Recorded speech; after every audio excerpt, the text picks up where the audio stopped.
So now covalent compounds with low boiling and melting points, but the exception is a diamond because a diamond is the polymeric structure. Polymeric structure. Okay. Next one, fourth one is conductivity. Actually, there is no free ions are present in the covalent compounds. So covalent compounds are non-conductors. So these are the non-conductors because no free ions are present in non-conductors. So next one is solubility. Actually, solubility of the ionic compounds in polar compounds is very less, but covalent compounds are soluble in non-polar solvents. Non-polar, what is solvents? So what are non-polar solvents like that? Benzene, CCl4, ether. So these are the non-polar solvents. What are non-polar solvents? So now next one is actually nature of covalent compounds. So the reactions between covalent compounds are very slow. So covalent reactions are very slow due to no free ions are present. No free ions are present. So now next properties. Actually covalent compounds show the isomerism. Isomerism because covalent compounds are directional. What is it? Covalent compounds are directional. So these are the directional bond. Covalent is a directional bond. So due to direction, these compounds show the isomerism. What is isomerism? What is isomerism?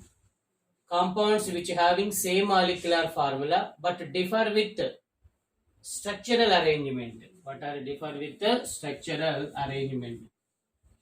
For example, C6H6, C2H6O. So molecular formula.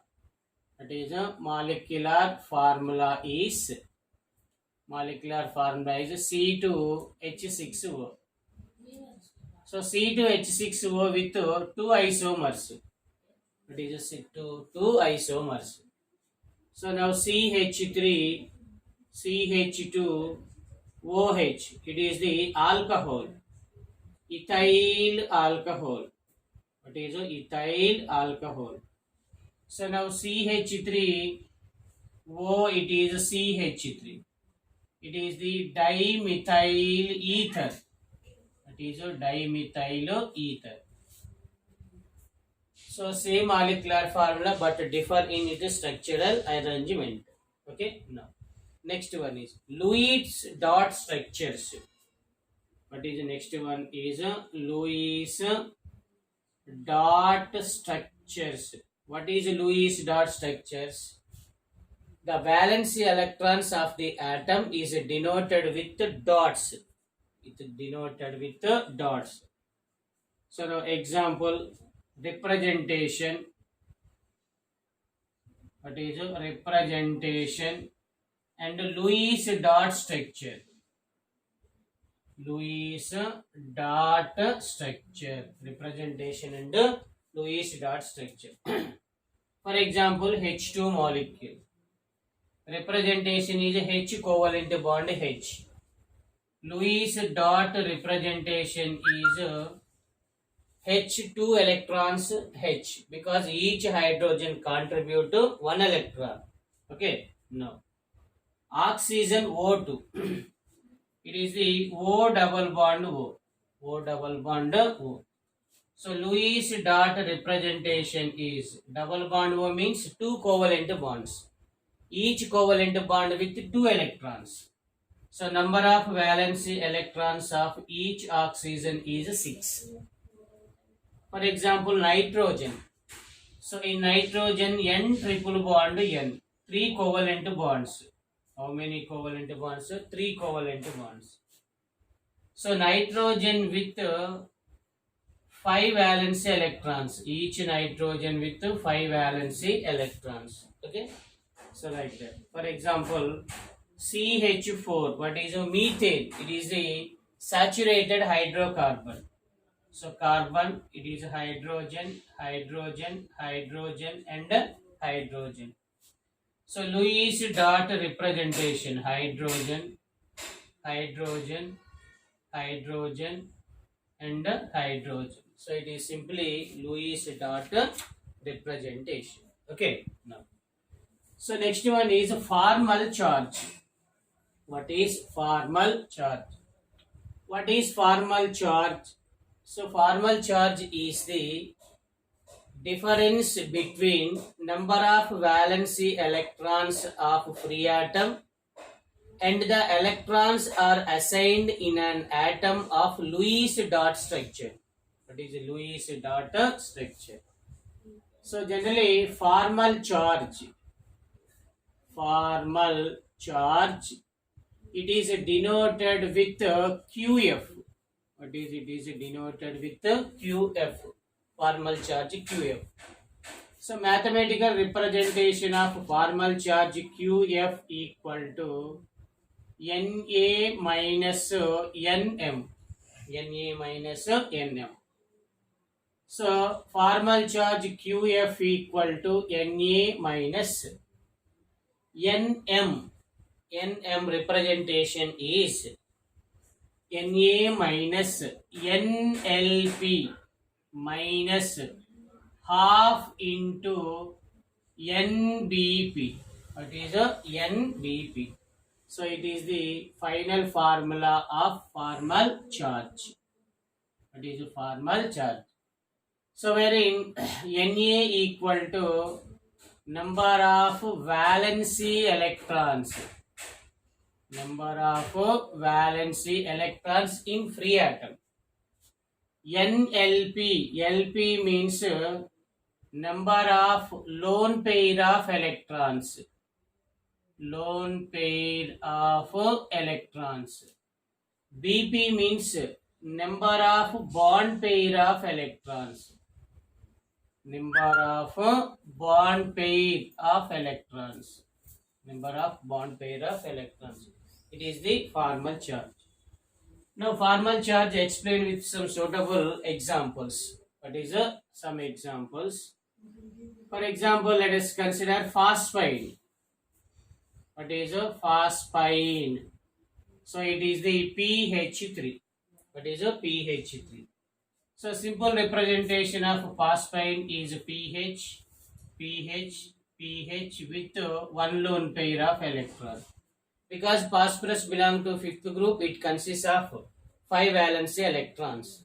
5 valency electrons. So now phosphorus with 3 bond pairs and 1 lone pair. Now QF of phosphorus equal to Na is 5 minus NLP. How many lone pair of electrons? 2 minus half into number of bond pair of electrons 1, 2, 3. 3 into 2, 6. So then it is 3 plus 2, 5. Then 5 minus 5 equal to 0. Now formal charge of phosphorus is 0. Same as formal charge of hydrogen. Each hydrogen. Hydrogen valence electron 1. Number of lone pair electrons 0. Minus half into number of bond pair of electrons 2. So each hydrogen one covalent bond with phosphorus. So then it is a 1 into 1. It is a 1 minus 1 equal to 0. So hydrogen formal charge also 0. So now best example is ozone molecule. What is ozone? Ozone, it is the O3. So it is oxygen, double bond, oxygen, single bond, it is oxygen. Oxygen. Okay, simple representation. So number of valence electrons of oxygen is 6. So now it is 2, it is plus 1, 2, 3, 4, 5, 6. 1, 2, 3, 4, it is 5, 6, it is a negative charge. Negative charge. So it is a first oxygen, it is a second oxygen, it is a third oxygen. So now QF of oxygen 1 equal to 0. QF of oxygen 2 equal to plus 1. Plus 1 means 1. QF of oxygen 3 equal to what is a minus 1. So it is minus 1, it is plus 1, it is a 0. 3 oxygens with 3 different values. Okay. So now it is the formal chart. So next one is valency bond theory. That is a valency bond theory. So next one is valency bond theory. So actually valency bond theory explain shape and direction of the covalent bond. It is proposed by Hitler and London. It is developed by Pauling and Slater. What is Pauling and Slater? So what are the main postulates in valency bond theory? Only the orbitals of valency orbitals involved in overlapping. Valency orbitals, that is atomic orbitals. Valency atomic orbitals involved in overlapping. What is involved in overlapping? Second one is valency atomic orbitals with only half-filled orbitals. Only half-filled. Only half-filled atomic orbitals involved in overlapping. Okay, now actually overlap is present in between atoms of nucleus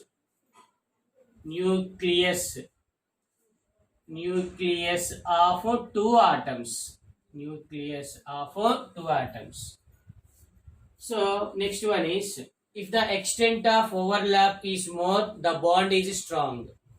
Extent of overlap is less, the bond is weak. So the strength of the bond is depends on extent of overlapping. Strength of bond is directly proportional to extent of overlap. What is extent of overlap? So the overlapping of various orbitals, the order of overlapping of various orbitals is PP overlap is greater than SP overlap is greater than SS overlap. PP overlap is greater than SP overlap is greater than what is PP overlap is greater than SP overlap is greater than SS overlap. Okay. Now next one is, if the bonds are more number of bonds are present in between the atoms, the energy is releases. Energy releases, stability what happens? Increases. What is increases? So more extent of overlapping, more energy is releases. More energy releases, molecule will be stable. So then stability of the molecule is inversely proportional to energy. So now stability is inversely proportional to what is energy. Stability is inversely proportional to energy. Okay. Now next one is formation of sigma and pi bonds, actually based on overlapping of atomic orbitals. Covalent bonds are two types. Based on overlapping, covalent bonds are two types. One is sigma bond, second one is what is a pi bond. First one is a sigma bond, second one is a Pi bond. Okay. Now actually sigma bond is obtained when the orbitals with end overlap, end on end overlap, or axial overlap, or head on overlap, head on overlap.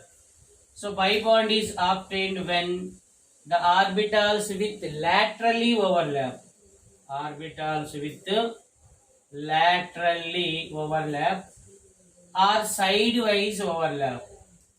That is a sidewise overlap. Pi bond is formed. Actually, end on end overlap means, for example, it is one dumbbell, it is another dumbbell. So it is the sigma bond. So it is the dumbbell. So it is the dumbbell. So now it is the pi bond. It is the sidewise overlap, laterally overlap. That is the sigma bond. So generally, sigma bonds are type sigma SS overlap, sigma PP overlap, or sigma SP overlap. Sigma SP overlap. So pi bond is P pi bonds. What are P pi bonds? P pi D pi bonds, D pi bonds. It means one p orbital, another p orbital, sidewise overlap. One p orbital, another d orbital, sidewise overlap. One d orbital, another d orbital, sidewise overlap. So it is actually sigma bond is stronger than pi bond, because in sigma bond extent of overlap is more, in pi bond extent of overlap is less. So valency bond theory with some drawbacks. What are some drawbacks in valency bond theory? Valency bond theory cannot explain, what is cannot explain paramagnetic nature of oxygen molecule. Actually, oxygen is the paramagnetic substance. It is explained with molecular orbital energy diagrams, but not explained by valency bond theory. And also cannot explain shape of some molecules. What are H2O molecule, NH3 molecule, HF molecule structures cannot explained by valency bond theory. So now it is the drawbacks in the valency bond theory. So now it is the brief information about this weekend syllabus.